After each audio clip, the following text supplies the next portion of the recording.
Monday morning, 9 a.m. A gray SUV is tearing down an Australian highway at 90 miles per hour.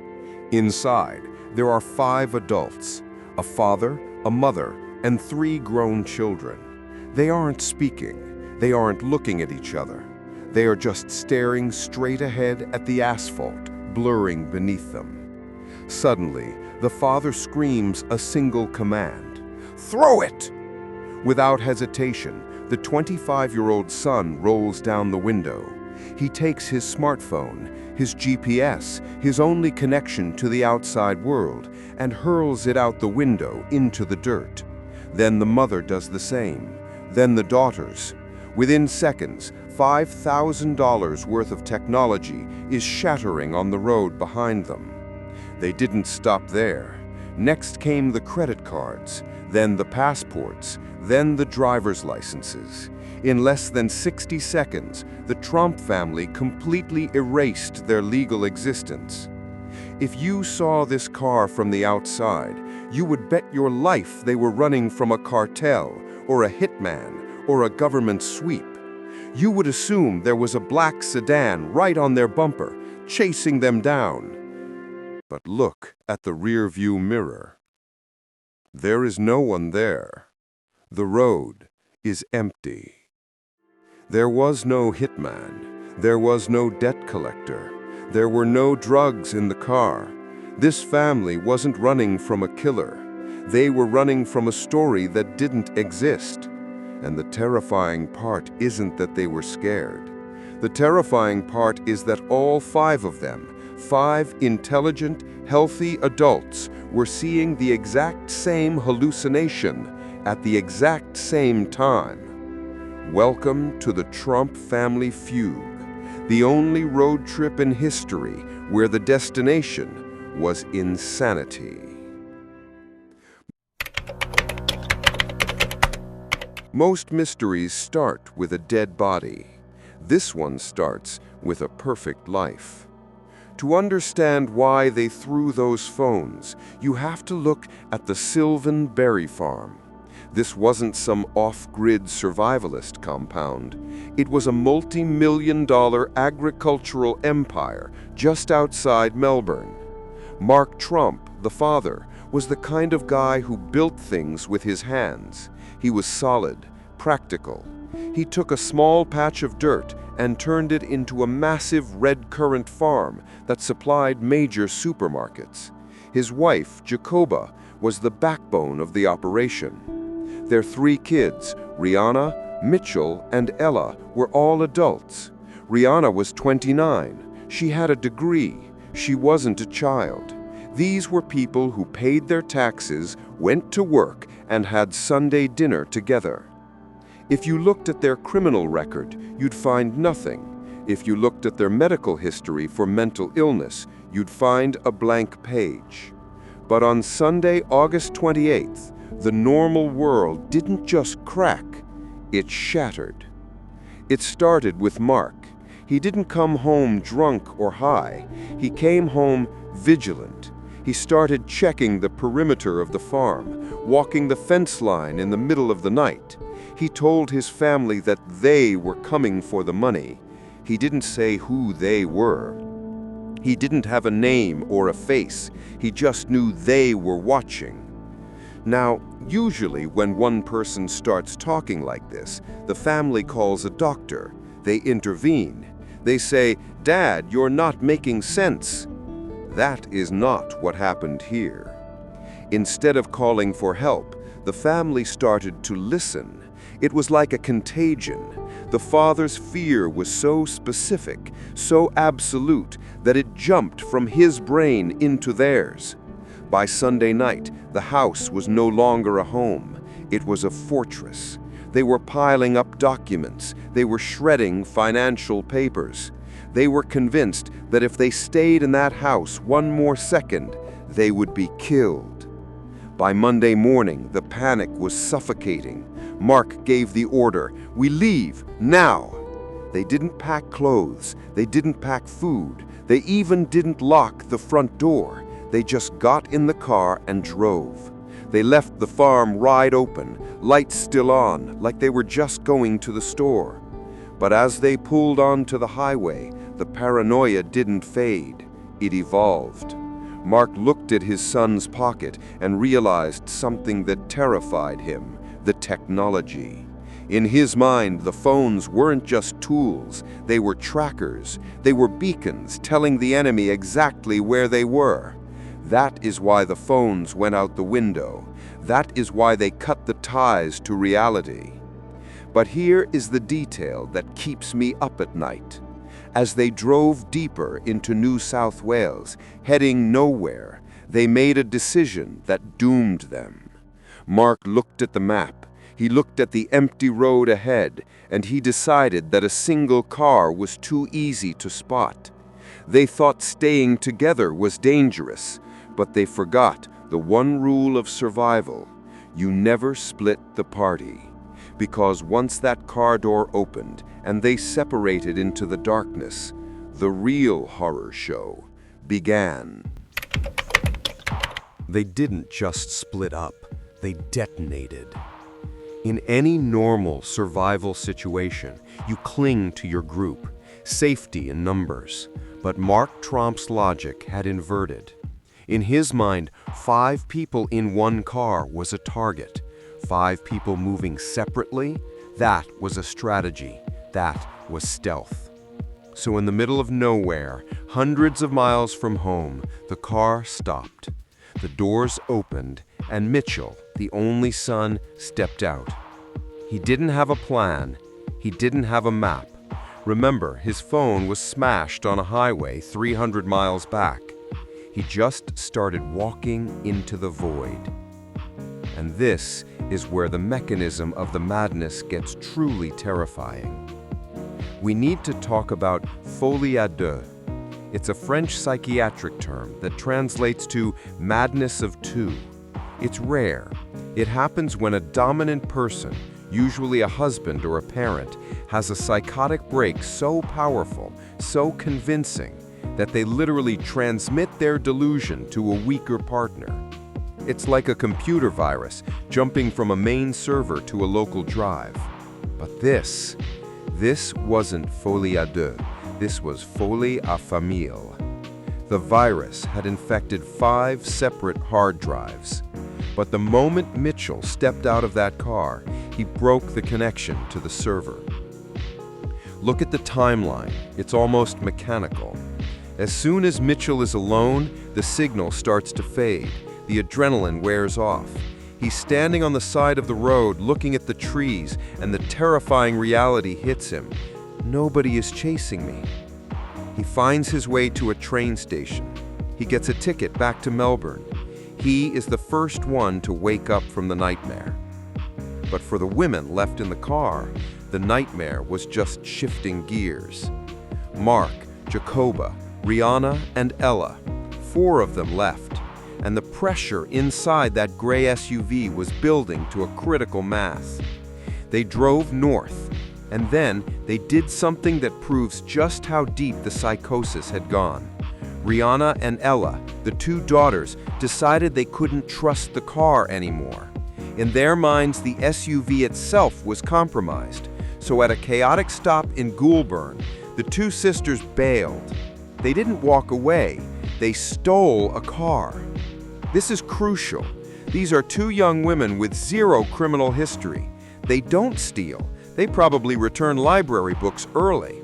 But in this moment, they found a silver Peugeot, hopped in, and floored it. Now pause. Look at this map. This is the route the sisters took. It isn't a straight line. It's a scribble. They drove nearly 600 miles in a single burst. That is the equivalent of driving from New York City to Detroit without stopping for food, without stopping for water, running purely on cortisol and terror. And here is the number that should scare you. Police later estimated that during this fugue state, the Tromp family collectively covered over 1,000 miles across 2 states in less than 24 hours.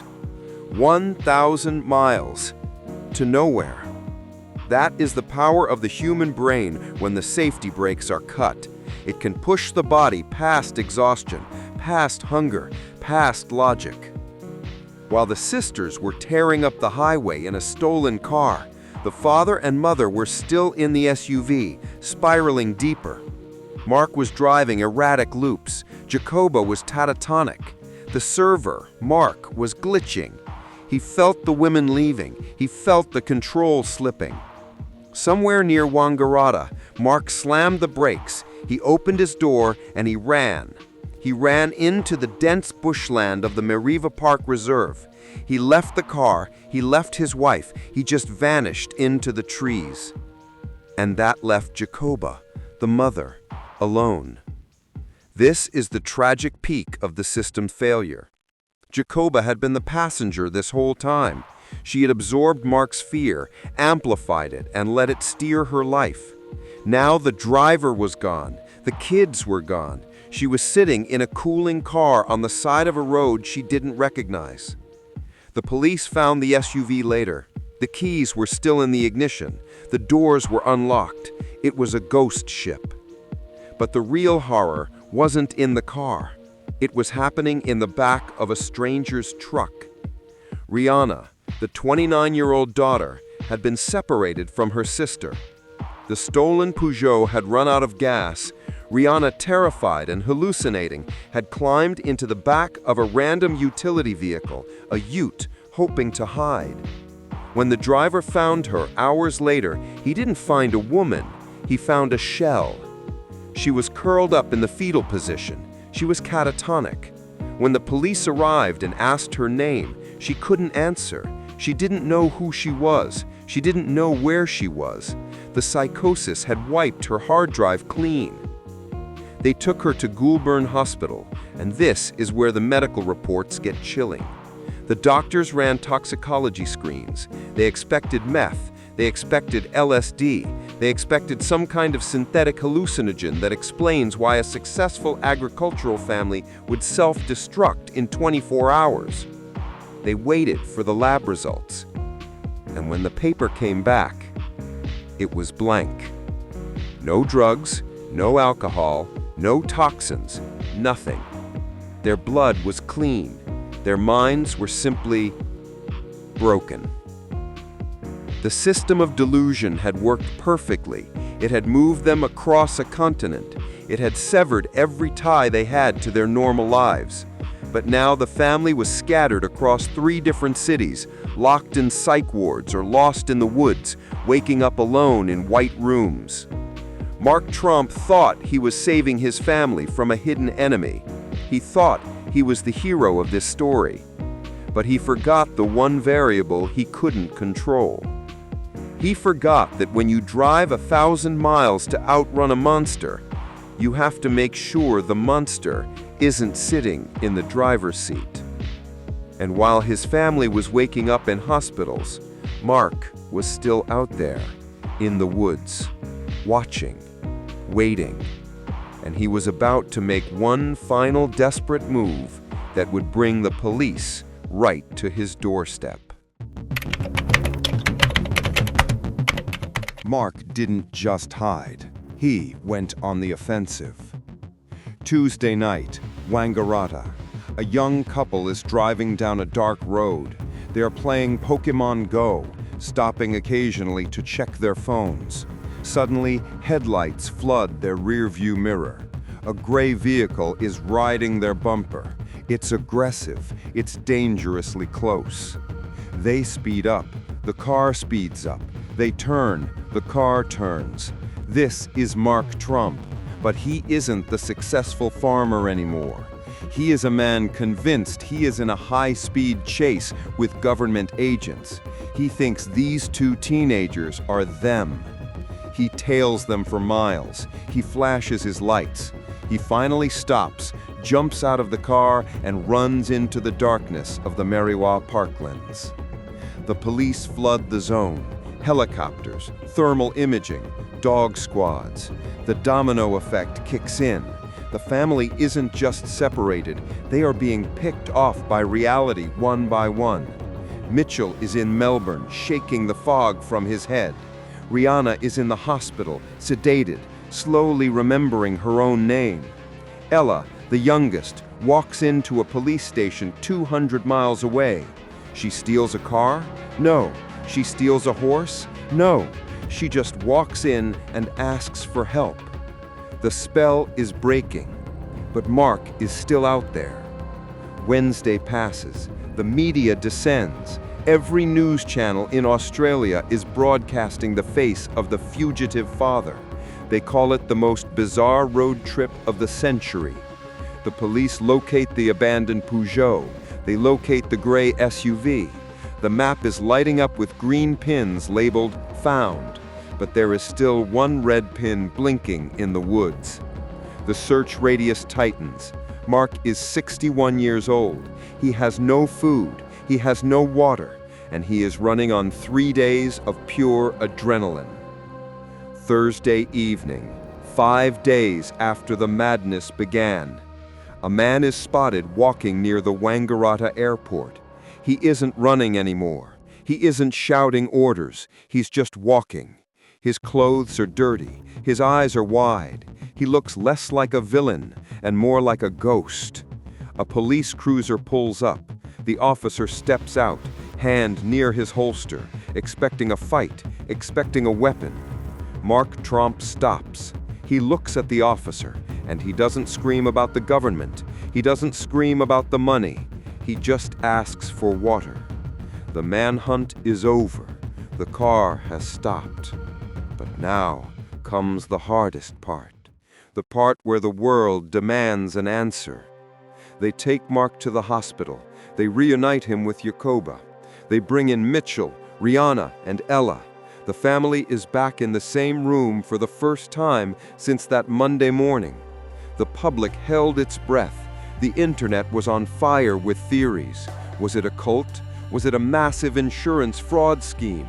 Was it an experimental drug test gone wrong? The doctors ran every test in the book.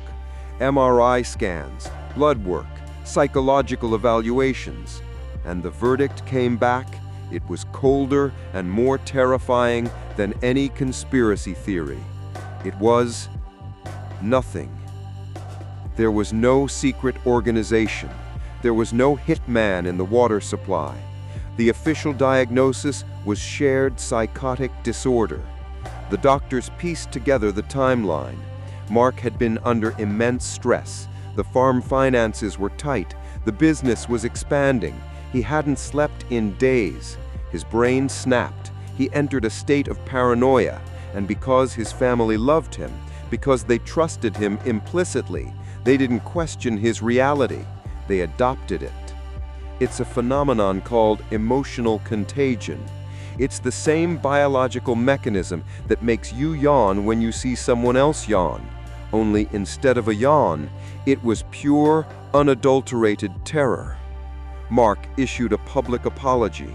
He stood in front of the cameras, looking small, looking human. He said, "I just want to thank everyone for helping us." And then the cameras turned off. The police closed the file. The Tromp family got back into a car, a different car this time, and they drove home. They went back to the Sylvan Berry farm. They unlocked the front door.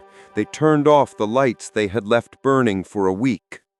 And this is where we have to leave them. It's tempting to look for a moral here, to say this is a lesson about mental health or the dangers of stress, but that's too easy. Look at the image of the farm again, those perfect, symmetrical rows of red currants. The Tromp family is back there right now. They are working the land. They are eating Sunday dinner. From the outside, the normal world has been rebuilt. The cracks have been plastered over. But imagine sitting at that dinner table. Imagine looking at your father, the man who raised you, and remembering the moment he told you to throw your life out of a car window. Imagine looking at your mother and remembering her eyes when she didn't know her own name. We like to think that sanity is a solid floor. We think it's made of concrete and facts, But the Tromp family proved that sanity is actually just a thin sheet of ice, and it doesn't take a monster to break it. It doesn't take a drug. Sometimes all it takes is the person you trust the most, looking you in the eye and telling you to run. The police found the car, they found the phones, they even found the family. But if you look closely at that farm, I don't think they ever truly found their way back.